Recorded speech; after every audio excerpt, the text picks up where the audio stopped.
How to switch between Imessage and text message on iPhone. To get started, first of all go ahead and open up the Settings application on your phone. Once you're here, scroll down to the end and tap on Apps.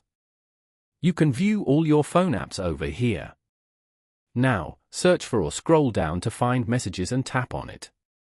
You are now in the Messages settings page. From here, you can enable or disable iMessage, customize send and receive options, manage text message forwarding, and adjust notification settings.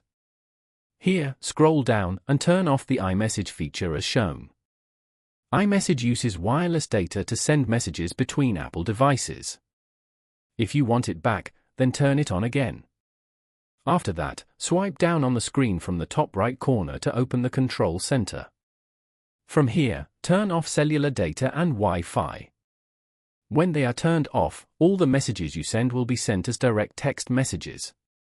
But when they are turned back on, then the messages will be sent as iMessage.